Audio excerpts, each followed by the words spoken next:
Fala, gente boa! Bom, no vídeo anterior eu comentei bem rapidamente a respeito do Coronel Vieira, que foi o grande incentivador de Joinville nos seus primórdios e que era um grande latifundiário, um grande proprietário de terras aqui na região e que foi o autor da primeira matéria publicada na mídia, na imprensa, divulgando, foi a pessoa que tornou pública a existência de Joinville. Bom, mas se ele era um latifundiário, se ele era um fazendeiro, então por que ele tinha o título de coronel? Bom, aqui de 1831 até 1922, portanto, há exatamente um século atrás, existia uma corporação chamada Guarda Nacional. A Guarda Nacional era uma corporação paralela ao Exército, que em certas épocas chegou até a ser mais importante até do que o próprio Exército brasileiro, e que era formada, a maioria daqueles que constituíam a Guarda Nacional eram civis.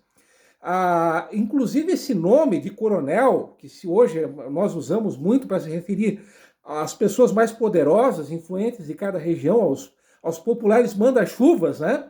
Era um título que justamente essas pessoas, esses homens ricos e poderosos, recebiam. Era um título, né, que eles recebiam na época da Guarda Nacional, nesse período que eu acabei de dizer, de 1831 a 1922. Então, os comandantes da Guarda Nacional geralmente eram os grandes fazendeiros, os grandes comerciantes, alguns empresários, enfim, eram as pessoas mais poderosas de cada região. E o coronel, o Antônio Vieira, se enquadrava nessa característica. Daí o título, daí o fato dele ostentar esse título de coronel.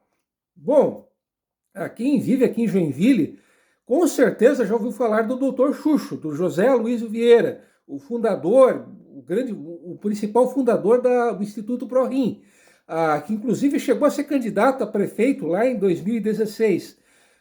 Com certeza também quem vive aqui em Joinville já está mais careca que o Alexandre de Moraes de saber quem é o José Carlos Vieira. O José Carlos Vieira foi vice-prefeito da cidade entre 93 e 96, na segunda gestão do Vichy Freita. Ele foi deputado federal, ele é formado em engenharia civil, uma figura mais do que conhecida. Pois bem, ele e o irmão dele, o Dr. Xuxo, são descendentes do Coronel Vieira. O Coronel Vieira, curiosamente, ele era natural do Rio de Janeiro. E ele se estabeleceu aqui na região em 1826.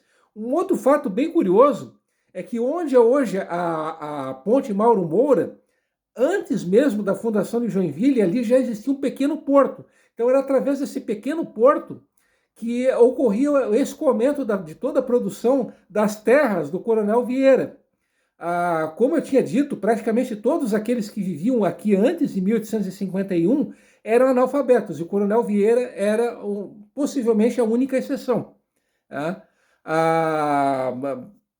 Um assunto tão velho aqui embora a TV Alameda Cultural tenha apenas 2 meses de existência, um assunto tão velho quanto Andar para Frente ou quanto o Cid Moreira, aqui na TV Alameda Cultural, e que eu já abordei em incontáveis vídeos, é justamente a presença luso-brasileira ou cabocla, falando pejorativamente, em Joinville antes que ela fosse criada oficialmente. Não se sabe exatamente o número de pessoas que já viviam aqui por ocasião da fundação oficial de Joinville.